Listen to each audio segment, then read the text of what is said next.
গল্পের আসর বাই অগ্নিরা চ্যানেলে আপনাদের সবাইকে স্বাগত জানাচ্ছি। আমরা ছিলাম সুচিত্রা ভট্টাচার্যের লেখা মিথিন মাসির সমগ্র থেকে কেরালায় কিস্তিমাত। আজ এর তৃতীয় পর্ব। তোমরা কিন্তু গোড়াতেই ভুল করছো। এতক্ষণ পর মুখ খুলেছে মিতিন। জোস বা সাইমন অপকর্মে জড়িত নন, কিংবা তাদের কারো সঙ্গে কোনো কালপিটের আঁতাত নেই। এ কথা আমি জোর দিয়ে বলবো না, তবে কিছু কিছু খটকা তো থেকেই যায়। যেমন প্রথম সাইমনকে ধরো। গ্রেট স্কল হাওয়া হয়ে গেছে জেনেও সাইমন আমাদের গ্রেট স্কল দেখাতে রাজি হলেন কেন? কোনো বাধ্যবাধকতা তো ছিল না। স্বচ্ছন্দে তিনি আমাদের হাঁকিয়ে দিতে পারতেন। আর মিস্টার হ্যালিগুয়া, দেখেছই তো তিনি কেমন আলাভোলা মানুষ। দরজা সর্বক্ষণই হাট খোলা করে খোলা রাখেন। তার বাড়ি থেকে চাবির ছাঁচ তোলা তো নেহাতি ছেড়ে খেলা, যে কেউ করতে পারে। মিস্টার হ্যালিগুয়ার যদি চুরির মতলব থাকে, তিনি ডুপ্লিকেট চাবি বানাতে যাবেন কেন? আসল চাবি তো তার কাছে মজুদ। টুপুর বলল, সবাইকে বিভ্রান্তিতে ফেলার জন্য ওটাই হয়তো মিস্টার হ্যালিগুয়ার চাল। ভুল করছিস। মিস্টার হ্যালিগুয়ার হেফাজতে বহুকাল ধরে দেওয়াল সিন্ধুক রয়েছে। গ্রেট স্কল সরানো হলে তিনি তো কবেই সরাতে পারতেন। তর্কের খাতিরে যদি ধরেও নেই বুড়ো বয়সে মিস্টার হ্যালিগুয়ার মতিভ্রম হয়েছিল, মোটা টাকার টোপ খেয়ে দুষ্কর্মটিতে তিনি নিজেকে জড়িয়ে ফেলেছেন, তাহলেও প্রশ্ন থেকে যায়, কাউন্টারের ছেলেটার সঙ্গে তিনি শার্ট করবেন কেন? গ্রেট স্কল হাপিস করার পক্ষে তিনি একাই কি যথেষ্ট নন? এমন তো হতে পারে ছেলেটার ঘটনাচক্রে মিস্টার হ্যালিগুয়াকে গ্রেট স্কলের সাথে দেখে ফেলেছিল। তাহলে তো তখনই খুন করাতেন। চুরি ধরা পড়া অবধি অপেক্ষা করবেন কেন? অবশ্য যদি ধরেই নেই মিস্টার হ্যালিগুয়া একজন ভয়ঙ্কর মানুষ, যিনি নরহত্যা পর্যন্ত করতে পারেন, ফ্র্যাঙ্কলি বলছি, বৃদ্ধ পুরোহিতটিকে দেখে আমার কিন্তু মোটেই সেরকম মনে হয়নি। সবচেয়ে বড় কথা, সাইমনের যুক্তিটা তো মিস্টার হ্যালিগুয়ার ক্ষেত্রেও খাটে। জিনিসটা উধাও জেনেও তিনি আমাদের সিনাগগে নিয়ে গেলেন কেন? তাড়াতাড়ি চুরি ধরা পড়া তার কি উদ্দেশ্য সাধিত হয়েছে? একমাত্র তোদের সন্দেহের তীর তার দিকে যাওয়া ছাড়া। অর্থাৎ তুমি বলতে চাও সাইমন পেরেজ বা জোস হ্যালিগুয়া চুরিতে নেই? সম্ভাবনা অত্যন্ত কম। মিতিন এক ঢুক জল খেল। ভিনিগারে ভেজানো লঙ্কার কুচি মুখে ফেলে বলল, আগেও বলেছি, এখনো বলছি, নাটের গুরুটি বাইরের কেউ। তবে শুধু যে সাক্ষ্য লোপের জন্য খুনটা হয়েছে, এ আমি পুরোপুরি মানতে পারছি না। চুরি যখন শনিবারই হয়েছে, তখন ছেলেটাকে আরো একটা দিন বাঁচিয়ে রাখার কি অর্থ? নৃশংস লোকটা চোরাই মাল হস্তগত হলেই ছেলেটাকে সাবার করবে, এটাই তো স্বাভাবিক ছিল। কেন করেনি সেটাই ভাবছি। অত ভাবাভাবি দরকারটা কি? সহেলির স্বরে বিরক্তি। এদিকে আমি যে কত বড় বিপদে পড়লাম সে নিয়ে তো কারো হুঁশ নেই। একসঙ্গে সব করা চোখ আছড়ে পড়ল সোহেলির ওপর। বিপদ তোমার? নয়তো কি? টুপুরের বাবা তো ক্রেডিট কার্ড ফেলে এলেন, এখন আমার চলে কি করে? ওই কার্ডের ভরসাতেই তো বেশি ক্যাশ টাকা সঙ্গে আনেনি। এই ব্যাপার? পার্থ হো হো হাসল। আমরা তো আছি, কিনুন না যা খুশি। ভরসা দিচ্ছ? শিওর? আমার কিন্তু ভালো দেখে একটা কথাকলি মুখোশ চাই। সহেলির মুখ হাসিতে ভরে গেল। যেখানেই দেখতে পাবো কিনে নেব। শখের বলিহারি? অবনী কুটুস ফুট কাটলেন। মুখোশ পরে নাচবে নাকি? এই তো পণ্ডিতজি নমুনা। অবনীর দিকে আগুনের দৃষ্টি হানলেন সোহেলি। কথাকুলি ডান্সাররা মোটেই মুখোশ পরে নাচে না। মাথায় একটা জবরজং মুখোশ চাপায় আর মুখে এঁকে নেয় মুখোশের ঢঙে। মুখোশ যেটা পাওয়া যায় সেটা ফর্স, সাজানোর জন্য। ফ্ল্যাটের দেওয়ালগুলোর উপর একটু দয়ামায়া তো করো। তোমার সাজের ভারে ওরা যে এবার খসে পড়বে। অবনীর বলার ভঙ্গিতে হেসে উঠল গোলার টেবিল। এক রহমায় পরিবেশ ফুরফুরে। ওয়েটারকে ডেকে অর্ডার দেওয়া হলো মাটন কড়াইয়ের ক্যারেমিন পল্লী চাথু এসে গেল। খাচ্ছে সবাই মনোযোগ সহকারে। মাছ ভাজা মুখে পড়ে বাড়িটা দেখছিল টুপুর। রেস্তোরাঁ কাছের জানালা দিয়ে। ছোট হলেও মুন্নার বেশ জমজমাট শহর, বিশেষত শহরের এই মধ্যমণি অঞ্চলটা। বাড়িঘর থেকে টাহর হওয়া এলাকাটা পুরনো। এদিকটায় দোকানপাট আছে অজস্র, হোটেলের সংখ্যাও নিহাত কম নয়। সরু একটা নালা মতো চলে আসছে শহরের মধ্যিখান দিয়ে। ওটা নালা না নদী? বর্ষায় ওরই চেহারা হয়তো ফুলে ফেপে উঠে। অদূরে চা বাগানও দৃশ্যমান। এত চা হয় নীলগিরি রেঞ্জে? ভাবনার মাঝে কোনোই খোঁজা। এই দিদি ভাই দেখ, সেই দুষ্ট লোকগুলো। কারা? ওই যে ফলসের ধারে এসেছিল।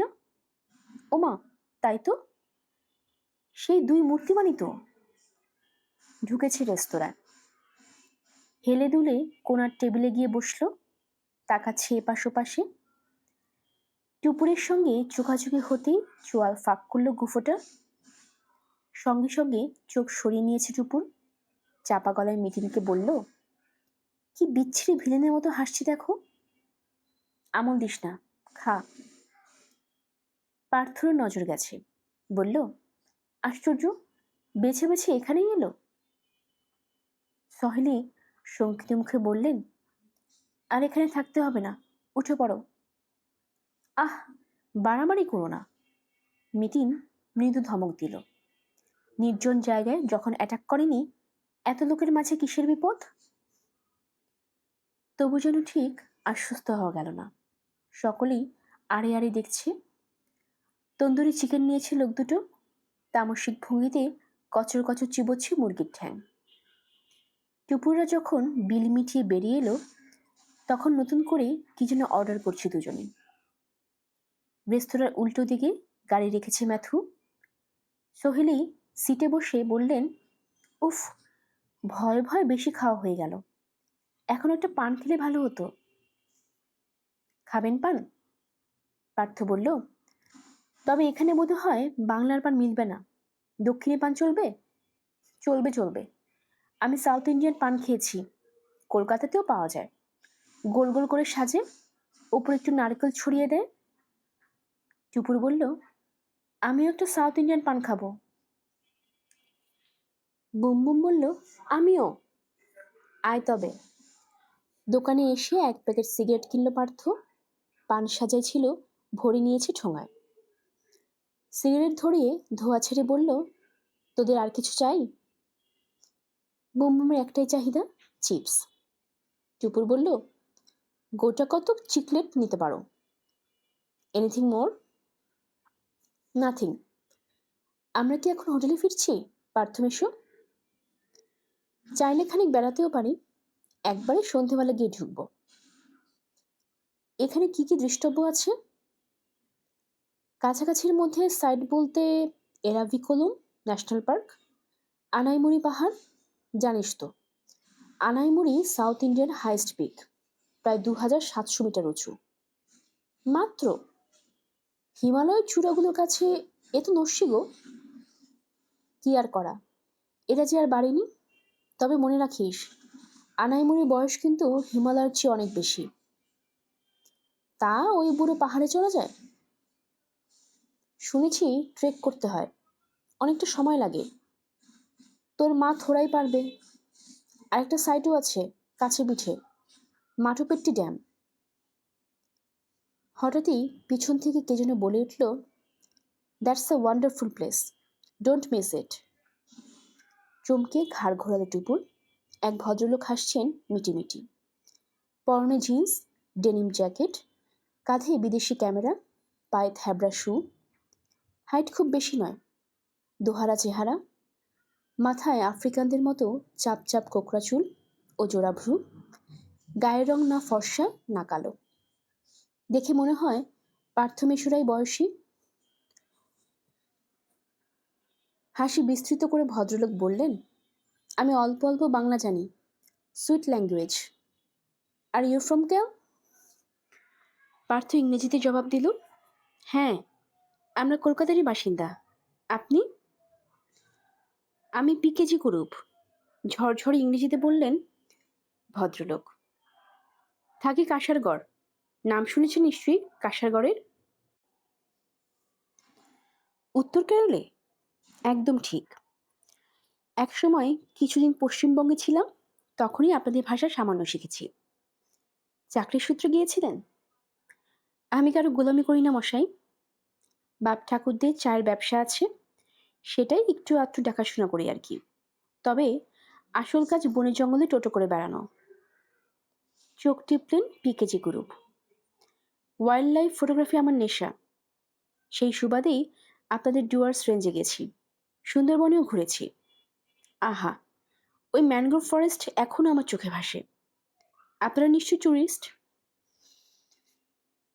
2-5 মিনিটের মধ্যে আলাপ জমে গেল। পার্থর সঙ্গে সঙ্গে রাস্তার এপারে এসে অবনী, নিতিন, সোহেলের সঙ্গেও পরিচয় করলেন গ্রুপ। কাঁসারগড় থেকে একাই গাড়ি নিয়ে বেরিয়ে পড়েছেন তিনি। পালাক্কাড় জেলার সাইলেন্ট ভ্যালিতে নাকি ছিলেন বেশ কয়েকদিন। সবে কালই এসে পৌঁছেছেন মুন্নার। এই জায়গাটা তার ভালোই চেনা। বার 6-7 এসেছেন। এবার উঠেছেন হোটেল ক্রিস্টাল প্যালেসে। ইচ্ছে আছে আরো 2-1টা জঙ্গল ঘুরে ফিরবেন বাড়ি। ব্যাচেলর মানুষ, ঘরের প্রতি তেমন টান নেই তার। ব্যবসাটাও মূলত দাদা আর ভাই সামলান। তিনি না থাকলেও কারবার ঠিকঠাকই চলে। কথায় কথায় কুরুপ জিজ্ঞেস করলেন, তা আপনারা উঠেছেন কোথায়? পার্থ বলল, মুন্নার ক্লাব। আমিও একবার ওখানে ছিলাম। পজিশনটা খুব সুন্দর। গোটা উপত্যকার চমৎকার ভিউ পাওয়া যায়। কোন ঘরগুলো নিয়েছেন? উপরের না নিচের? নিচেই তো পেলাম। উপরেরটা পেলে আর উপভোগ করতেন। চারপাশে গাছপালা, নির্জন, বেশ একটা জঙ্গল জঙ্গল এফেক্ট আছে। আমার দিদির অসুবিধে হতো। নিতিন বলে উঠল, ঢাল বেয়ে ওঠানামা করা, তার উপর ভাঙা ভাঙা পাথরের সিঁড়ি। আমার গিন্নির একটু ভূতের ভয়ও আছে। অবনী মন্তব্য জুড়লেন, বেশি নির্জনতা উনি পছন্দ করেন না। নির্জনতাই তো মুন্নারের আসল সৌন্দর্য। এই নির্জনতার টানেই তো আমার বারবার মুন্নার আসা। পুরনো টাউনটা ছেড়ে ফাঁকা ফাঁকা জায়গায় থাকি। তা আপনারা থাকছেন কদিন? আজকের রাতটাই। কাল এদিকটা ঘুরে ফিরে দেখে পেরিয়ার চলে যাব। আমিও তো পেরিয়ারে যাচ্ছি। তবে কাল খুব ভোরে বেরিয়ে পড়ব। ইদুক্কির জঙ্গল হয়ে সোজা যাব থেকাডি। বলে একটু থামলেন কুরুপ। তারপর বললেন, আজ বিকেলে বেড়ানোর জন্য আপনাদের একটা বিউটিফুল স্পট সাজেস্ট করতে পারি। কাছে একটা চা বাগান আছে। 2টো পাহাড়ের মধ্যিখানে লেকের চারপাশ ঘিরে চা গাছ। দেখে মন ভরে যাবে। সোহেলি ফস করে বললেন, এখানেও কোনো মন্দির টন্দির নেই? মুন্নার নামটাই তো হয়েছে মুন্না দেবীর নাম থেকে। এখানে মন্দির থাকবে না? ওই তো সামনেই। তবে ওই টেম্পল দেখে সুখ নেই। স্থাপত্য সাদামাঠা, তেমন কারুকাজও নেই, সাইজেও ছোট্ট। তা হোক, তবু একবার মন্দির দর্শন করা উচিত। কুন্দালের চা বাগানে কিন্তু অবশ্যই যাবেন। কুরুপ পায়ে পায়ে এগোলেন খানিক তফাতে রাখা সাদা মারুতির দিকে। গাড়ির দরজা খুলতে খুলতে বললেন, এখন আসি। কপালে থাকলে কাল আবার পেরিয়ারে দেখা হবে। পারলে মুন্নানি গির্জাগুলো দেখে নেবেন। পুরনো আমলে যার সুন্দর সুন্দর ঝাড় লণ্ঠন আছে। টুপুরদের হাত নেড়ে নিজে গাড়ি চালিয়ে সামনে দিয়ে বেরিয়ে গেলেন গ্রুপ। মারুতির সাদা রং যথেষ্ট ময়লা। বোঝা যায় গাড়ি নিয়ে ভদ্রলোক ঘুরছেন খুব। ধোয়া মোছা হচ্ছে না বেশ কিছুদিন। গাড়িটা দৃষ্টিসীমার বাইরে চলে যাওয়ার পর পার্থ বলল, ভদ্রলোক কিন্তু খুব ইন্টারেস্টিং, পাক্কা বোহেমিয়ান। সোহেলি বললেন, জঙ্গলে জঙ্গলে ঘুরে মানুষ কি যে আনন্দ পায় কে জানে। অবনী বললেন, মার্কেটিং করেও যে মানুষের কি পুলক জাগে কে জানে। এবার কিন্তু তুমি আমায় টিচ করছো। কিস কোথায় করলাম? এক একটা মানুষের কেমন এক একটা নেচার, তাই বলছি। টুকটাক ঠোকাঠুকি চলছে, তার মধ্যেই ম্যাথু গাড়িতে স্টার্ট দিল। পার্থর নির্দেশ মতো চলেছে কুন্দালের পথে। পাহাড়ি রাস্তার দুধারে চা বাগান আর চা বাগান, বাগিচার মাঝে মাঝে রেন্ট্রি। সবুজে সবুজে ভারী আরাম হচ্ছিল চোখের। জানলা দিয়ে তাকিয়ে থাকতে থাকতে টুপুর আপ্লুত স্বরে বলে উঠল, এখানকার পাহাড়গুলো সত্যি আমি অবাক করেছি মিথিন মাসি। দার্জিলিং আর অসম ছাড়া ভারতের আর কোথাও যে এটা হতে পারে এ আমার ধারণা ছিল না। এই হলো ব্রিটিশদের হাত যশ, বুঝলি? এই কেরলে প্রাচীনকাল থেকেই বিদেশি তো কম আসেনি। চীন, মিশর, গ্রিস, রোম, ফিনিশিয়া, আসিরিয়া কোত্থেকে না এসেছে ব্যবসায়ীরা। বাষ্পীজন আবিষ্কার হওয়ার পর ইউরোপিয়ানরা আসতে শুরু করলো কেরলে। পর্তুগিজ, দিনেমার, ওলন্দাজ, ফরাসি, ব্রিটিশরা এলো সবার শেষে। কেরলে প্রথম তার কলোনি গড়েছিল 1684-তে। ত্রিবান্দ্রাম, মানে যাকে এখন থিরুবনন্তপুরম বলে, তার কাছে। আত্তিঙ্গলের রানীর দেওয়া জমিতে। পরে এসেও তারাই কিন্তু এ দেশের অধীনস্থর বনে গেল। টিপু সুলতানকে হারালো 1792-তে, পেয়ে গেল মালাবার আর কোচি। আর তারপর এখান থেকেই মাটিকে তারা কাজে লাগাতে শুরু করলো।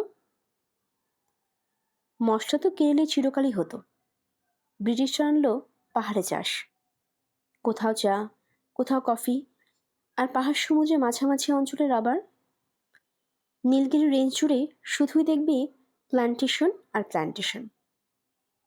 শুধু কেরল নয়, তামিলনাড়ুর বেশ খানিকটা আছে এর মধ্যে। এই সবই কিন্তু ব্রিটিশদের অবদান। অবনী শুনছিলেন মন দিয়ে, বললেন, কেরলের হিস্ট্রিটাই পিকিউলিয়ার।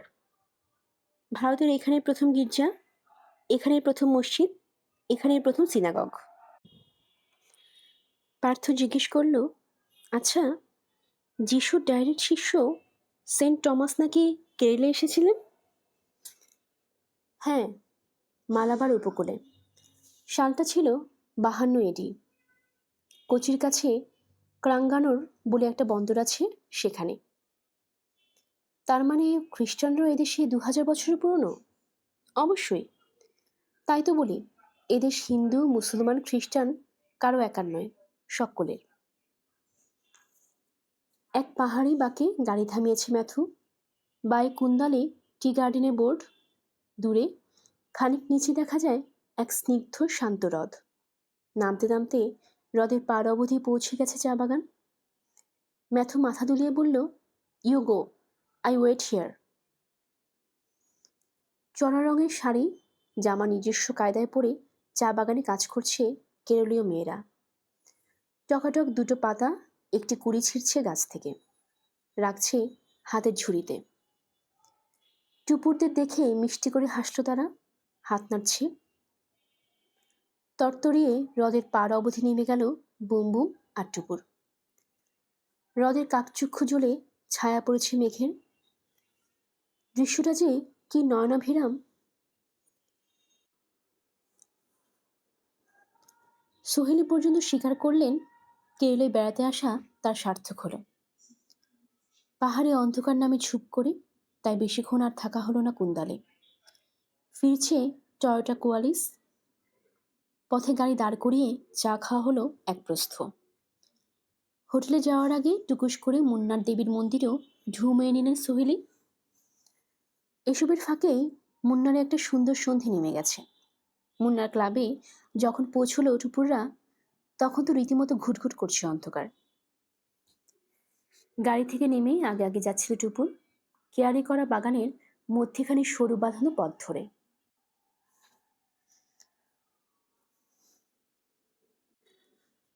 ক্লাব রুমের কাছাকাছি এসে হঠাৎই বুক ধরাস। সেই লোক দুটো বসে আছে চেয়ারে, ক্লাবের লম্বা টানা ছায়া ছায়া বারান্দায়। টুপুর দেখে তরং উঠে দাঁড়াল যুগলে। গুফু আর টাকমাথা কোরাসে বলে উঠল, নমস্তে নমস্তে। কি কাণ্ড! লোক দুটো এখানেই উঠেছে নাকি? সিঙ্গল চৌকিটায় মিতিন যোগব্যায়াম সারছিল। ভুজঙ্গাসন, শলভাসন, ময়ূরাসন, মৎস্যাসন এসব করলো মিনিট 15। তারপর শবাসন, তারপর প্রাণায়াম, পালা করে পূরক, কুম্ভক, রেচক। কোনটা কতক্ষণ করবে জানে টুকুর। 1:4:2:2। চেয়ারে বসে টুপুর ঘড়ি দেখছিল। 10 সেকেন্ড ধরে এক নাপ চেপে শ্বাস টানা, 40 সেকেন্ড দম বন্ধ, তারপর অন্য নাক দিয়ে 20 সেকেন্ড ধরে ফুসফুস খালি করা। চেষ্টা করে দেখছি টুপুর, ওই রেচকটা নিয়ে সমস্যা হয়। অতক্ষণ ধরে একটু একটু করে শ্বাস ফেলা যে কি কঠিন। আবার এই নাক দিয়ে একবার টানতে হবে, তো পরের বারও নাক দিয়ে। রীতিমতো আয়াসসাধ্য ব্যাপার। তবে মিতিন মাসি করে ভারী সহজভাবে। মনে হয় যেন তার কাছে এসব ছেলে খেলা। এরপর চোখ বন্ধ করে 10 মিনিট ধ্যান। মিতিন মাসি বলে এই ধ্যানটা নাকি মস্তিষ্কের জন্য খুব জরুরি। এতে নাকি মনোসংযোগের ক্ষমতা বাড়ে। শরীরচর্চা শেষ করে চোখ খুলল মিতিন। হাতের তালু চোখের উপর আলতো বোলাতে বোলাতে বলল, কিরে দিদি, ভোর সন্ধেবেলা ঘুমিয়ে পড়লো নাকি? আগে না। বড় চৌকিতে নিশ্চুপ শুয়ে থাকা সোহেলি খড়খড় করে উঠলেন। আমি শুধু চোখ বুজে ভাবছি তোমাদের আক্কেলের কথা। তুমি এখানে হাত পা বেঁকাচ্ছ, ওদিকে দুজন দাবা নিয়ে বসে গেছেন। মাথার উপর যে খাড়া ঝুলছে সে খেয়ালটাই নেই। কিসের খাড়া? দরজা জানালা সব বন্ধ। তবু গলা অস্বাভাবিক নামিয়ে প্রায় ফিসফিস করে সোহেলি বললেন, গুন্ডা দুটো ধাও করে এখানে পর্যন্ত এসে গেল। এখন আমরা কি করব? নাকে সর্ষে তেল দিয়ে ঘুমো, অযথা প্যানিক করো না। এখনো পর্যন্ত ওরা তোমার কোনো পাকা ধানে মই দিয়েছে? দিতে কতক্ষণ? মিটিং এখনো সময় আছে, চল অন্য হোটেলে চলে যাই। এখন খেপেছ? তুমি আবার পাশ ফিরে শুয়ে পড়ো। মিতিন চৌকি থেকে নেমে গায়ে একখানা শাল জড়িয়ে নিল। দিনের বেলা টের পাওয়া যায়নি, তবে সূর্য ডোবার পর বেশ ঠান্ডা হয়ে গেছে আবহাওয়া। অ্যান্টিরুমে গিয়ে সুটকেস খুলে বুমবুমের জন্য একটা হাফ সোয়েটার বার করতে করতে বলল, তুইও গায়ে একটা কিছু চাপিয়ে নে টুপুর, চোরা ঠান্ডা একবার লেগে গেলে আর রক্ষে নেই। টুপুরেরও একটু শীত শীত করছিল বটে, তবু বলল, ধুত, শাল তো সুটকেসের তলায়, কে এখন টেনে টেনে বের করবে? তোদের সুটকেসের চাবি দে, আমি বের করে দিচ্ছি। সব জিনিসপত্র রাখা হয়েছে এক জায়গায়, এই ঘরের অ্যান্টিরুমে। টুপুর সোহেলি দুজনের জন্য দুটো গরম চাদর বের করলো মিতিন। টুপুরকে বলল, বুমবুমকে ডাকো তো, সোয়েটারটা পরিয়ে দিই। পাশের ঘরে এসে টুপুর থতমত। নিবিষ্ট মনে দাবা খেলছে দুই মহারথী, বুমবুম নেই। ভ্রুকুচকে টুপুর জিজ্ঞেস করল, ও মিশু, বুমবুম কোথায়? পার্থ বিড়বিড় করে বলল, দাঁড়া, গজাটাকে ধরেছে। অবনী গর্বিত মুখে বললেন, ওটা গেছে ভ্লাদিমির। হাতি বাঁচাতে গেলে তোমায় একটা বোরে স্যাক্রিফাইস করতে হবে। অত সোজা নয় গ্যারি, এবার আপনি আমার ঘোড়ার কেরামতি দেখবেন। 2.5 পা লাফিয়ে আপনার নৌকাকে আইসান চার ছাড়বে। টুপুর ব্যাকুল স্বরে বলল, ও বাবা, ও মিশো, খেলাটা একটু থামাও না। অবনী মুখ তুললেন, কেন? বুমবুমকে দেখছি না যে। এই তো ছিল। পার্থ চোখ না তুলে বলল, তোদের ঘরে গেছে বোধ হয়। না, আমি তো ও ঘর থেকেই এলাম। তাহলে হয়তো বাথরুমে। দৌড়ে টয়লেটে উঁকি মেরে এলো টুপুর। না, বুমবুম সেখানেও নেই। ব্যাস, হুলস্থুল বেঁধে গেল। মিতিন দৌড়ে লনে নেমে অন্ধকারে খুঁজছে এদিক ওদিক। পার্থ ছুটে গাড়ির কাজটা দেখে এলো। অবনী ক্লাবঘর, লন, রসিখানা, গাড়ি, বুমবুম কোথাও নেই। ম্যাথু ক্লাবরুমে বসে টিভি দেখছিল। সেও হন্তদন্ত হয়ে বেরিয়ে পড়েছে খুঁজতে। জনাচার 5 ভদ্রলোক ছিলেন ক্লাবে, তারাও সবাই ব্যস্ত। উল্টো দিকের রুমের তামিল পরিবারটিও দরজা খুলে ঘাবড়ানো মুখে উকিঝুঁকি মারছে। একজন বললেন, বাচ্চা রাস্তায় বেরিয়ে যায়নি তো? সোহেলি হাউমাউ কেঁদে উঠলেন, কখনো না, ওই লোক দুটি ধরে নিয়ে গেছে। আমি জানতাম এরকম কিছু একটা ঘটবে। কে লোক? কেয়ারটেকার প্রশ্ন করল। কাদের কথা বলছেন? ওই যে উপরে ঘরে উঠেছে, সারাদিন ধরে ওরা আমাদের ফলো করছে। তাই নাকি? লোক দুটো ছেলে ধরা? কথা শেষ হতে না হতে উপরে কটেজ থেকে দুমদুম দমাদম আওয়াজ। হুড়মুড় করে সবাই ছুটেছে উপরে, গিয়েই চক্ষু স্থির। লোক দুটোর দরজার লেজ বাইরে থেকে টানা, ভেতর থেকে কি যেন ঘা মারছে জোর জোর। টুপুর চেঁচিয়ে উঠল, বুমবুম নিশ্চয়ই বুমবুমকে আটকে রেখে গেছে। পার্থ গিয়ে ঘ্যাচাং করে খুলে দিল ল্যাচ। সঙ্গে সঙ্গে অদ্ভুত দৃশ্য। বোধ হয় দূর থেকে ছুটে এসে দরজা একটা মুড়িয়া ধাক্কা মারতে যাচ্ছিল, ঠিক সেই মুহূর্তে খুলে গেছে দ্বার। গুফু আর টাকমাথা তীব্র গতিতে সাঁ করে বেরিয়ে এসে আছাড় খেয়ে পড়ল মাটিতে। দুটো অতিকায় মিসাইলের মতো। কয়েক সেকেন্ডের জন্য লোক দুটো হতভম্ব, তারপর উঠে গায়ের মাটি ঝাড়তে ঝাড়তে তাদের সে কি চিৎকার! তুবড়ি ছুটছে মলয়মের, ক্রোধে গড়গড় করছে, হাত পা ছুটছে। অতি কষ্টে তাদের শান্ত করল কেয়ারটেকার। ইংরেজি তর্জমাতে জানা গেল, লোক দুটো নাকি খেতে বেরিয়েছিল, ফেরার পর কে যেন তাদের ঘরের বাইরে থেকে বন্ধ করে দিয়েছে। আর বুমবুমকে তারা দেখেইনি। টুপুর নার্ভাস মুখে বলল, তাহলে বুমবুমের কি হলো? মিতিন বলল, দাঁড়া 1 সেকেন্ড, দেখছি। বলেই ঘরটার পিছনে গিয়ে হিড়হিড় করে টানতে টানতে নিয়ে এলো বুমবুমকে। বলল, এই যে বাবু, পিছনে জানালায় দাঁড়িয়ে এদের দুর্গতি পর্যবেক্ষণ করছিলেন? ল্যাস টানাটাও এরই কীর্তি। বুমবুমের ঘাড় হেট, পার্থ লজ্জায় লাল। মিতিন বিনীতভাবে ক্ষমা চাইল লোক দুটোর কাছে। গুফু আর টাকমাথা গলল না, রক্তবর্ণ চোখে নিরীক্ষণ করছে বুমবুমকে। টুপুরা নেমে আসার পরও ঘরে ঢুকল না, সম্ভবত আবার যদি ঘরবন্দি হয় এই আশঙ্কায়। রুমের দরজা ভেজিয়ে দিয়ে বুমবুমের ঘেঁটি পাকড়ালো নিতিন। জোর ধমক লাগালো, কেন তুমি ওরকম শয়তানি করলে কেন? বুমবুমের মুখ কাচুমাচু, ঢোক গিলে বলল, দুষ্টু লোক দুটোকে আমি শাস্তি দিচ্ছিলাম। কিসের শাস্তি? বারে, ওরা যে আমাদের ভয় দেখাচ্ছিল। কি ভয় দেখিয়েছে? মাথা চুলকে বুমবুম বলল, বারে, তোমরাই তো বলছিলে ধন্যীর সাহস ছেলের। সোহেলি কপাল চাপড়াচ্ছেন, হবে না? গোয়েন্দা মাকে দেখে দেখে সে ইচ্ছা শিখছে। লোক দুটো কিন্তু বেজায় খেপেছে। অবনী বললেন, একটা বাচ্চার হাতে ওইভাবে হেনস্থা হওয়া। সোহেলি বললেন, একা পেলে ওরা কিন্তু বুমবুমকে ছিঁড়ে খেয়ে নেবে। টুপুর বলল, যেভাবে ওরা মুরগি ছিঁড়ে খাচ্ছিল। টুপুরে বলার ধরনে হেসে ফেলল সবাই। ঘরের হাওয়া লঘু হতেই গুটি গুটি নৌকো গজ সাজিয়ে বসে পড়ল অবনী। পার্থকে ডাকলেন, কি হলো, এসো, তোমার গজ সামলাও। পার্থ দুহাতে চুল খামচে চোখ গাঁথল দাবার বোর্ডে, বলল, হচ্ছে, তারা কিসের? মিতিন চোখ পাগাল, এই, এক্ষুনি মজে যেও না, আগে কাজের কথাগুলো শেষ করো। বলো, কান আছে। রাতে খাওয়া দাওয়ার কি হবে? বন্দোবস্ত কমপ্লিট।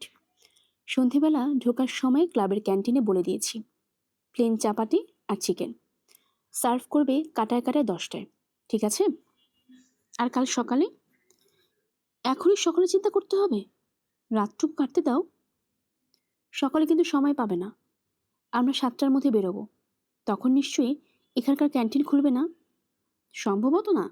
তাহলে পথে কোথাও খেয়ে নেব? না, পথে দাঁড়ানো মানে সময় নষ্ট।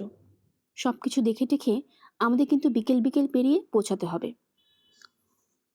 110 কিলোমিটার রাস্তা, গোড়াটাই পাহাড়ি, ঘন্টা 4-5 তো লাগবেই। তো পাউরুটি টাউরুটি এনে রেখো না, মোটামুটি তাহলে একটা হেভি ব্রেকফাস্ট করে বেরিয়ে পড়ি। এখন কোথায় পাউরুটি পাবে? না পাওয়ার তো কিছু হয়নি, সবে তো 8টা বাজে, বেরোতেই হবে। পার্থর মুখ বেজার। এই বিজন বিভুঁইয়ে রাতের অন্ধকারে মিতিন রাখতে গিয়েও হেসে ফেলল। টুপুরকে বলল, তোর মেশো ফেবিকলে সেটে গেছে, চল আমরাই যাই। তোর মার সঙ্গে গেলে গাড়ি নেব, নয়তো পায়দল। সোহেলে ওর নড়তে ইচ্ছুক নন। টিভি চালিয়েছেন রুমে। এখন কি একটা হিন্দি সিরিয়াল হয়, দেখবেন। অ্যাডভেঞ্চার ক্লান্ত বুমবুমু বসে পড়ল পর্দার সামনে। সোহেলের গা ঘেঁষে। আকাশে চাঁদ উঠেনি এখনো, ঝিকমিক করছে কোটি কোটি তারা। গাঢ় নীল আকাশের মতো মুন্নার শহরটাও সেজেছে আলোর সলমা চুমকিতে। দূরেও পাহাড়ে পাহাড়ে দেখা যায় ছোট ছোট আলোর বিন্দু। দেখতে দেখতে বিভোর হয়ে হাঁটছিল টুপুর। পাকদণ্ডি ধরে নেমে এলো বড় রাস্তায়। টর্চ মিতিন মাসির হাতে জ্বলছে, নিচ্ছে। নিচে প্রায় সব দোকানই খোলা। একটা বড় সড়ো স্টেশনারি দোকান থেকে কালকের রসদ কিনে ফেলল মিতিন। পাউরুটি, মাখন, জ্যাম, কলা, বিস্কুট আর চানাচুর এবং চিপস। ওটি না থাকলে বোম্বো মাথা খেয়ে ফেলবে। দোকান থেকে বেরিয়েছে দুজনে। সামনে সকালে সেই সাদা মারুতি। ড্রাইভিং সিট থেকে ঘাড় এগিয়ে হাঁকছেন PKG Kurup. Good evening madam. Mitin Tupur গাড়ির কাছে গেল। ঠোঁটে হাসি ফুটিয়ে মিতিন বলল, ভেরি গুড ইভিনিং। আপনি এদিকে কোথায়? এই একটু দানা পানি খুঁজে বেরিয়েছিলাম। কুরুপ গাড়ি থেকে নেমে এলেন। আপনারা মাত্র দুজন কেন? বাকিরা কোথায়? রুমে। আমরা একটু শান্ত ভ্রমণে বেরিয়েছি। বাহ, তা আসুন না, গরম গরম কফি খাই। আপত্তি আছে? একেবারেই না, চলুন। 2-4 পা দূরেই ভেজিটেরিয়ান রেস্টুরেন্ট।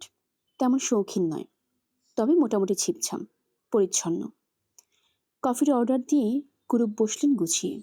জিজ্ঞেস করলেন, গিয়েছিলেন কুন্দালে? মিতিনের আগে টুপুরি বলে উঠল, নিশ্চয়ই, দারুণ এনজয় করেছি। কেরল তো উপভোগ করার জায়গা, ফ্রম নর্থ টু সাউথ, কত যে ঘোরার জায়গা। আপনাদের নর্থ কেরলে অনেক সুন্দর সুন্দর জায়গা আছে। আছে তো। আমাদের বাড়ি থেকে মাইল 10 দূরে বেকাল ফোর্ট, সমুদ্রের পাড়ে।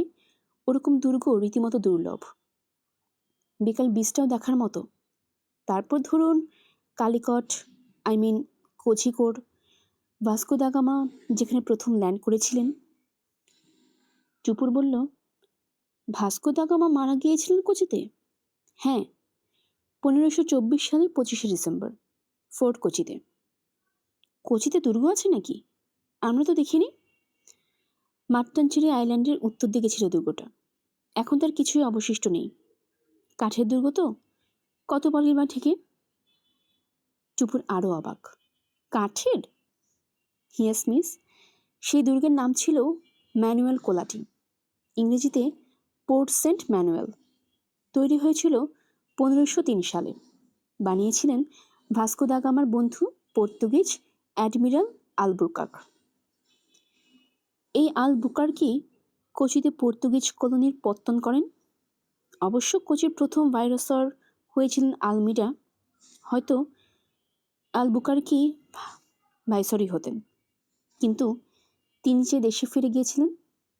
আবার আলবুকার্ক এসেছিলেন বটে, তবে তিনি আর তখন কর্তৃত্ব পাননি। এবার মিটিনে আশ্চর্য হওয়ার পালা। আপনার তো দেখছি ইতিহাসের অগাধ ফান্ডা। ওই একটু একটু পড়াশোনা করি আর কি, শখ।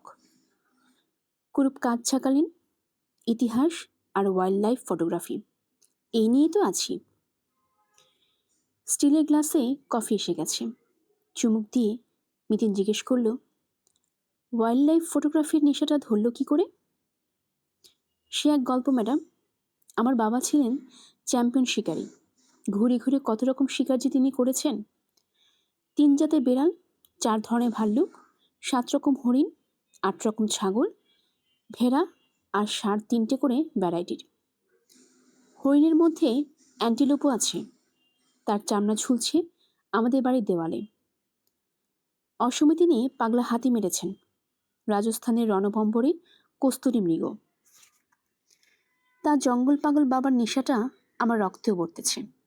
তবে এখন তো আর বন্দুক টন্দুক নিয়ে শিকার করার জো নেই, তাই আমি ট্রিগারের বদলে শাটার চালাই। নিশ্চয়ই প্রচুর রোমাঞ্চকর অভিজ্ঞতা হয়েছে। সে আর বলতে, একবার তো বাঘের মুখে পড়তে পড়তে বেঁচে গেছি। ওড়িশার সিমলাপালে একরাশ হরিণকে তাক করেছি। একটা বাঘ কোত্থেকে গন্ধ শুকে শুকে হাজির। জানেন তো, জীবজন্তু ঘ্রাণ শক্তি প্রখর হয়, আর বাঘের তো সাংঘাতিক। নিহাত কভার্ড জিপে ছিলাম, নইলে সেদিনই আমার ভবলীলা খতম। মিদিন চোখ কুচকে জিজ্ঞেস করল, আপনি কি একাই জঙ্গলের ছবি তুলতে ঢুকেন? ভাড়া গাড়ি নিলে ড্রাইভার থাকে, তবে কেরলে আমি একা একাই ঘুরি। কফি শেষ করে গ্লাস নামালেন গ্রুপ। পার্স বের করে দাম মেটালেন। বাইরে এসে মিদিন প্রশ্ন করল, কাল তাহলে আপনার ইদুক্কি যাত্রা? ভোর 5টায় বেরিয়ে পড়ব। ওখানে এক ধরনের লঙ্গুর আছে, যদি মিলে যায় তো তাদের স্ন্যাপ দেবো কয়েকটা। পাকদণ্ডী অবধি মিদিন টুপুরকে গাড়িতে এগিয়ে দিলেন গ্রুপ। তারপর পেরিয়ারে দেখা হওয়ার কথা স্মরণ করিয়ে বিদায় নিলেন। সাদা মারুতি মিলে যাওয়ার পর টুপুর বলল, ভদ্রলোক একটু পিকুলিয়ার টাইপ, তাই না মিতিন মাসি? কেন? অনেক কিছু জানেন বটে, তবে ভুল ভালো বকেন। যেমন? বাঘের ঘ্রাণ শক্তি মোটেই প্রখর নয়, বরং বেশ দুর্বলই। অথচ উনি বললেন, তোরের মাথায় মুখ ফুসকি বেরিয়ে গেছে হয়তো, কিংবা ধরে নিয়েছেন আমরা অজ্ঞ লোক। মিতিন আলগা হাসল। কস্তুরী মৃগ রাজস্থানে নয়, সিকিমে দেখা যায়। অথচ উনি এমন কনফিডেন্টলি বলছিলেন। কুরুপকে নিয়ে হাসি ঠাট্টা করতে করতে রুমে ফিরল মাসি বঞ্চি। ঘরে দারুণ উত্তেজনা। এইমাত্র পার্থর ঘোড়া খেয়ে ফেলেছে নবনী। একটিমাত্র বড়ে খুইয়ে নাকের পাটা ফুলছে পার্থর, মুঠো পাকাচ্ছে, আর অবনী গুনগুন গান গাইছেন। হরিদিন তো গেল সন্ধ্যা হলো, পার করো আমারে। টুপুর বসে পড়ল পার্থমেশর পাশে। পাউরুটি রেখে মিতিন আবার বেরোচ্ছিল। টুপুর জিজ্ঞেস করল, চললে কোথায়? ক্লাবের অফিস রুমে। সুনীলকে একটা ফোন করে আসি। এত রাতে কেন? হোটেল থেকে ব্যাগটা আনলো কি না জানতে হবে না? আমি যাব সঙ্গে? থাক, তুই বসে বসে গজকচ্ছপের লড়াই দেখ। মিতিন ফিরল মিনিট 15 পর। পিছন পিছন রাতের খানা হাতে ক্লাবের কর্মচারী। রান্না অতি অখাদ্য, তবে খিদের মুখে পড়তে পেল না। দেখ না দেখ, সব কটা প্লেট চেটেপুটে সাফ। নৌসাহার সাঙ্গ হতেই সকলের মন সুই সুই করছে। সকাল থেকে ঘোরাঘুরি তো কম হয়নি, ঠান্ডাটাও বাড়ছে ক্রমশ। ঝটপট কম্বলে সিঁধিয়ে গেলে নিদ্রাটাও ভালোই জমবে। ভোর রাতে বিচিত্র এক স্বপ্ন দেখছিল টুপুর। আরব সাগরের ঢেউ কেটে কেটে পালতোলা এক বিশাল নৌকো এসে ভিড়ল নারকেল গাছের ছাওয়া ছোট্ট একটা দ্বীপে। নৌকো থেকে নামলেন ইতিহাস বই দেখা ভাস্কো দা গামা। জোস হ্যালিগুয়ার সঙ্গে কথা বলতে বলতে যাচ্ছেন সিনাগগের দিকে। সিনাগগের সামনে ঠিক ঠিক করছে পুলিশ। ভাস্কো দা গামা থমকে দাঁড়ালেন। কি যেন বলছেন মিস্টার হ্যালিগুয়াকে। কোত্থেকে হঠাৎ পিভি জর্জ চেঁচিয়ে উঠলেন, মার্ডার মার্ডার! জর্জের চিৎকারে টুপুরে ঘুম ছিঁড়ে ফর্দাফাই। আচমকা টের পেলে কোথা যেন একটা শব্দ হচ্ছে, কাছেই কোথাও। অ্যান্টিরুমের দিক থেকে আসছে না আওয়াজটা? একটা সরু আলো যেন নড়েচড়ে উঠল না। টুপুর ধর্মর করে উঠতে যাচ্ছিল, তখনই ফিস ফিস মিতিন মাসির গলা, শব্দ করিস না, আমি দেখছি। পা টিপে টিপে মিতিন অ্যান্টিরুমে পৌঁছায়নি, অমনি ঝনাত করে কি যেন একটা পড়ার আওয়াজ, সঙ্গে ধূপ করে কারো লাফ। মিতিন চেঁচিয়ে উঠল, যা, পালিয়ে গেল। সোহেলিও উঠে পড়েছেন। আলো জেলে টুপুরের সঙ্গে তিনিও দৌড়লেন অ্যান্টিরুমে। কি হলো রে? মিটিনের হাতে একটা লম্বা লাঠি, লাঠির ডগায় লোহার আকশি বাঁধা, সব মিলিয়ে লগি লগি চেহারা। লাঠিটা ঘুরিয়ে ফিরিয়ে দেখতে দেখতে মিটিন বলল, এটা দিয়ে কেউ আমাদের জিনিসপত্র টানার চেষ্টা করছিল। ওই দেখো, পার্থ লাল ব্যাগটা জানালা অবধি নিয়ে গেছে। এ কি সর্বনাশ কাণ্ড! চোর এসেছিল? তাই তো দেখা যাচ্ছে। পিছনে জানালার হুড়কোটা আগে চার দিয়ে খুলেছে, তারপর শিকের ফাঁক দিয়ে লাঠি গলিয়ে দিয়েছিল। কিন্তু ওইটুকু ফাঁক দিয়ে ব্যাগ সুটকেস বের করতো কি করে? শিক ভেঙে ফেলতো। সোহেলির গলা কাঁপছে। চোর ডাকাতে অসাধ্য কিছু আছে? গরাদ না কেটেও জিনিস হাতানো যায় দিদি। ব্যাগ জানলায় তুলে জামা কাপড় বের করে নেওয়া এমন কি কঠিন? টুপুর লাঠিটা হাতে নিয়েছে, খানিক নিরীক্ষণ করে বলল, শেপটা খাটের ছত্রির মতো না? হুম, ছোট ছোট করে কোনায় কি যেন লেখাও আছে। NH, তারপর C, তারপর P। দেখো, ঠিক দেখছি? রাখতো এখন গবেষণা। সোহেলি ঝাপটে উঠলেন। আগে তোর বাবা আর মিশুকে ডাক। এই ঘরে লুটতরাজ হয়ে যাচ্ছে আর বাবুরা পড়ে পড়ে ঘুমোচ্ছেন। ঠান্ডা ঠান্ডা ভোরে পার্থ অবনীকে জাগায় কার সাধ্যি? বাঙালির সুখনিদ্রা বলে কথা। টুপুর সোহেলির গলা প্রায় চিরে গেল দুই ভাইরা ভাইকে তুলতে। শেষ পর্যন্ত অবশ্য চোখ রগড়াতে রগড়াতে কম্বল ছেড়ে বেরিয়েছে তারা। সোহেলের মুখে বৃত্তান্ত শুনে ঘুমের রেশটুকু উধাও। মিতিন টর্চ হাতে চলে গেছে ঘরের পিছনটায়। জানালার নিচে একটু জঙ্গল জঙ্গল মতো, তারপরে বেটে পাঁচিল। ওপারে এবড়ো থেবড়ো ঢাল নেমে গেছে পাকদণ্ডি পর্যন্ত। সকলে গিয়ে মুখ বাড়িয়ে বাড়িয়ে ঢালটা দেখছিল। টুপুর বলল, চোরটাই রাস্তা দিয়ে চম্পট দিয়েছে। সে আর বলতে। মিতিন ঝুঁকে মাটি পর্যবেক্ষণ করছিল। টর্চের আলো এপাশ ওপাশ করতে করতে বলল, পায়ের ছাপ রয়েছে, জুতোর।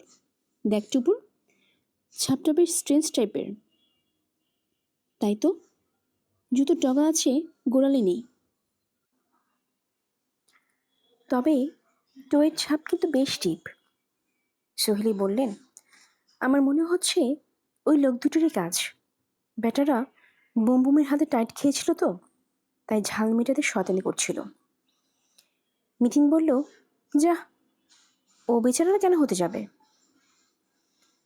পার্থ সন্দিগ্ধ স্বরে বলল, হতেও তো পারে, দেখে আসবো একবার। উত্তরের প্রতীক্ষায় না থেকে পা বাড়ালো পার্থ, সঙ্গে টুপুরও। লোক দুটো দরজায় টর্চ ফেলে দুজনে চমকেছে জোর।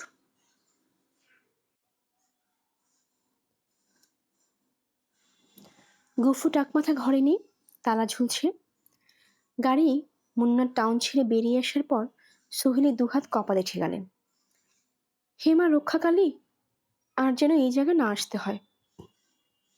মিটিন হেসে ফেলল, কেন গো, এত সুন্দর জায়গাটা কি দোষ করলো? দূর দূর, যত সব চোর ডাকাতে ভর্তি। আহা, একটা ছিচকে চোরের জন্য গোটা মুন্নারে বদনাম করে দিচ্ছ। টুকুর বলল, একটা ব্যাপার খেয়াল করেছো মিটিন মাসি? কেরলে আসার পর থেকে চুরি যেন আমাদের ধাওয়া করে বেড়াচ্ছে। কোচিতে একটা চুরির মধ্যে পড়ে গেলাম, মুন্নারে আমাদের উপরে চুরি অ্যাটাচমেন্ট হয়ে গেল। সোহেলি বললেন, যাত্রাটাই এবার আমাদের শুভ হয়নি। দিনক্ষণ দেখে বেরোনো উচিত ছিল। নির্ঘাত মঘা কিংবা অশ্লেষায় রওনা দিয়েছি, তাই পদে পদে এত হয়রানি। অবনী মুখ বেঁকিয়ে বললেন, উফ, কুসংস্কারে ডিপো। শোনো, তোমার গ্রহ নক্ষত্র মানলে বলতে হয়, যে ট্রেনে আমরা হাওড়া থেকে কোচি পাড়ি দিয়েছিলাম তার প্রতিটি যাত্রী এখন ঝঞ্ঝটে পড়েছে। কারণ সকলেই তো আমরা মোটামুটি একই সময় বাড়ি থেকে স্টার্ট করেছিলাম। অশ্লেষা মঘা নিশ্চয়ই শুধু আমাদের টার্গেট করে রাখেনি, ঠিক কিনা? তারপর ধরো আমাদের অশুভ লগ্নে বেরিয়েছিলাম বলে কি সিনাগগে চুরি হলো? যদি আমরা বাড়িতে শুয়ে শুয়ে ঠ্যাং নাচতাম, তাহলে কি হাজার হাজার মাইল দূরে গ্রেট স্কল রক্ষা পেয়ে যেত? কেউ চাবে ডুপ্লিকেটে করাতে পারতো না? সিন্ধুক খুলতে পারতো না? বক্তৃতা থামাও তো। সোহেলি গোমরা। চুরি হতো কি হতো না সে পরের কথা, অন্তত আমরা তো জড়াতাম না। এখনই বা কি জড়িয়েছ? ফেসে থাকলে ফেসেছে তো সিনাগগের কর্তা ব্যক্তিরা, তারা আবার ইহুদি। তোমার অশ্লেষা, মখা, তারা জানেই না। আর এইখানেই বা আমাদের কি ক্ষতিটা হলো? একমাত্র ভোর রাতে ঘুমটুকু ছাড়া। বারবার টেনশনে তো পড়ছি। একটু আধটু টেনশন থাক। টুপুর মন্তব্য জুড়ল, উত্তেজনা না থাকলে বেড়ে সুখ আছে নাকি? পানসে পানসে লাগবে না? পার্থ বলল, আপনার একটা বড় টেনশন কিন্তু কেটে গেছে দিদি।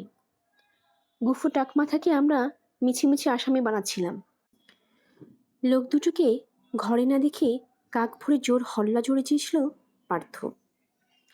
চেঁচামেচির চোটে মুন্নার ক্লাবের কেয়ারটেকার বাবুটির ঘুম চৌপাট।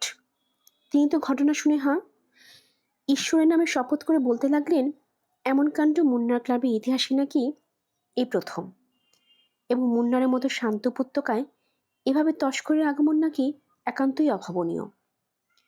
গুফু টাকমাথা সম্পর্কে অভিযোগ তিনি তো হেসেই উড়িয়ে দিলেন। রাত্রিরে নাকি নিজে অনেকক্ষণ গল্প করেছেন লোক দুটোর সঙ্গে। একজনের নাম বাসবন, অন্যজন উন্নিকৃষ্ণ।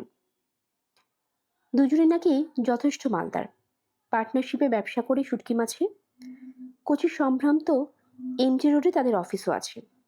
বিশেষ কাজে কোচি থেকে মাদুরে যাচ্ছে তারা। পথে মুন্নানে খানি জিরিয়ে নিয়েছিল। রাত 3টেই তারা ফের বেরিয়ে পড়বে এ কোথাও নাকি জানিয়েছিল কেয়ারটেকারকে। এরপর সোহেলের আর কি বলার থাকতে পারে?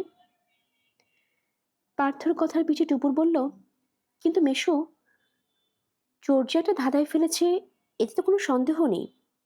কিসের ধাঁধা? কোথায় ধাঁধা? বারে, স্বচক্ষে তো দেখলে জুতোর ডগা আছে, আগা নেই। এ তো জলবৎ তরলং। ব্যাটা নির্ঘাত পা টিপে টিপে এসেছিল যাতে কেউ টের না পায়। পা টিপে আসার জায়গা কোথায়? পাঁচিল টপকালেই তো জানলা, মাঝে বড়জোর হাত দিলে কি স্পেস? তাহলে? পার্থ মাথা চুলকোলো। ব্যাটা বোধ হয় গোটা জুতোর ছাপ রাখতে চায়নি, পাছে জুতো থেকে ধরা পড়ে যায়। এই থিওরিটা নিশ্চয়ই ভুল নয়, ম্যাডাম শার্লক হোমস। কোথায় শার্লক হোমস, কোথায় আমি? ওই তুচ্ছ ছাপ দেখে শার্লক হোমস কত কি বলে দিতে পারো জানো? লোকটা রোগা না মোটা, ফর্সা না কালো, মাথা টুপি ছিল কি ছিল না? দক্ষিণ আফ্রিকার লোক নাকি কানাডার? বা হাতে দেশলা জ্বালায় না ডান হাতে? সিগারেট খায় না চুরুট? বলতে বলতে মিতিন ফিক ফিক হাসছে।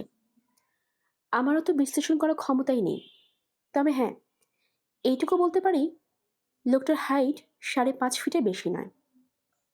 শরীরে কষ আসছে, কিন্তু চেহারাটা ছিপছিপে। অবনীর চোখ গোল গোল। কি করে বুঝলে?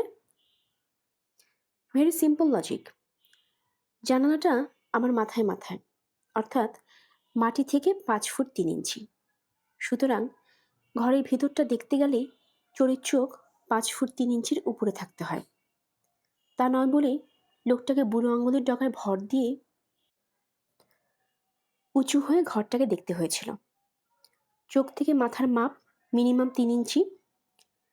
5.25 ফুটের সঙ্গে এবার 3 ইঞ্চি যোগ করে নিন, কত হলো? আর যে লোক ওই সরু আকশি দিয়ে ব্যাগ সুটকেস তোলার চেষ্টা করে, শরীরে তা তো কষ্ট থাকতেই হবে। আর ছিপছিপে না হলে ওই এবড়ো থেবড়ো ঢালু পথ বেয়ে তাড়াতাড়ি সে পালায় কি করে? প্লাস 4 ফুট উঁচু পাঁচিলও তাকে টপকাতে হয়েছে। অবনী চমৎকৃত গদগদ গলায় বললেন, আমরা কেন এভাবে ভাবি না? টুপুর গর্বিত স্বরে বলল, এই জন্যই তো মিথিন মাসি ইজ গ্রেট। মিথিন হেসে বলল, গ্রেট ফেট কিছুই নেই, শুধু চোখ কানটা খোলা রাখি, মনের দরজাটাও। ভাবনা চিন্তা তৈরি হওয়াটা একটা প্রসেস অবনীদা। এর জন্য প্রয়োজন চর্চা, অধ্যাবসায় আর নিষ্ঠা, আর একটু কমন সেন্স। গুণগুলো যে মিটিন মাসে পুরো মাত্রায় আছে সে তো টুপুর জানেই। অধ্যাবসায় না থাকলে মাত্র কয়েক বছরে মিটিন মাসে গোয়েন্দা হিসেবে এতটা নাম করতে পারত। এখন তো পুলিশের উপমহলের লোকেরাও মাঝে মধ্যে মিটিন মাসে পরামর্শ নিতে আসে। অপরাধ তত্ত্বের সমস্ত বিভাগ নিয়ে দিনরাত চর্চা করে মিটিন মাসে। ফরেন্সিক সায়েন্স, অপরাধীদের মনস্তত্ত্ব, নানা রকম অস্ত্রশস্ত্রের খুঁটিনাটি, অ্যানাটমি, ফিজিওলজি, এই আইন সেই আইন কি না পড়ে। পুরনো জটিল কেসগুলোকেও স্টাডি করে পুঙ্খানুপুঙ্খভাবে। আর নিষ্ঠায় তো মিটিন মাসে লাজবাব। গত এপ্রিলে শ্যামপুকুরে মিত্তির বাড়ির অষ্টধাতুর বিগ্রহ চুরি হওয়ার কেস নিয়ে যেভাবে খাটল সে তো দেখার মতো। শেষমেশ প্রমাণ করে ছাড়ল তো পরিবারের প্রবীণেরা গৃহিণীরা আসল খলনায়িকা। মিত্তি বাড়ির কর্তা ব্যক্তিরা তো হাল ছেড়িয়ে দিয়েছিল, পুলিশও বাড়ির চাকরকে হাজতে পড়ে নিশ্চিন্ত। একমাত্র মিটিন মাসে আদা জল খেয়ে লেগে না থাকলে থোড়াই জানা যেত প্রকৃতির সত্য। মাত্র 10,000 টাকার জন্য টানা 3 মাস পরিশ্রম, ভাবা যায়? সাথে কি টুপুর মিটিন মাসির সঙ্গে সেটে থাকে? টুপুর জানালার বাইরে চোখ রাখল। চা বাগানে ঢল পেরিয়ে গাড়ি আরো উঁচুতে উঠছে এখন। একটার পর একটা পাহাড় টপকাচ্ছে। নিচে তাকালে দেখা যায় ফিরে আসা পথটাকে, অজগরের মতো পেঁচিয়ে পেঁচিয়ে বের দিয়েছে পাহাড়কে। হলুদ রোদ্দুর মেখে পড়ে আছে নিঝুম। সামনের সিটে পার্থ এতক্ষণ কেরলের একটা ম্যাপ খুলে বসেছিল, পরশু কিনেছে কোচি থেকে। ট্যুরিস্ট গাইড হিসেবে মানচিত্রখানা ভারী কাজের। রাস্তাঘাট, পাহাড় পর্বত, নদী, লেক, জঙ্গল সব কিছুরই হদিস মিলে যায়। ম্যাপটা দেখতে দেখতে পার্থ হঠাৎ বলে উঠল, তা তোমার কমন সেন্স এবার কি কিছু বলছি ম্যাডাম? কি ব্যাপারে? মিটিন চোখ ঘুরালো। রিগার্ডিং এসব চোরফোর, এমন উপদ্রব কি মাঝে মাঝেই হবে? হওয়ার কোনো কারণ তো দেখি না, তবে কিনা। মিটিন একটু থমকালো। দিদিকে যাই বলি না কেন, ছিচকে চোরটা কিন্তু ভাবাচ্ছি। কেউ? কারণ আমাদের উপর দিয়ে মুন্নার ক্লাবে চুরির উদ্বোধন হচ্ছে। এটা ঠিক আমার হজম হচ্ছে না। কেয়ারটেকার ঠপ মেরেছে বলে মনে হয়, কি জানি। তবে আমাদের উল্টো দিকের রুমে কিন্তু চোরের পক্ষে হানা দেওয়া ঢের সহজ ছিল।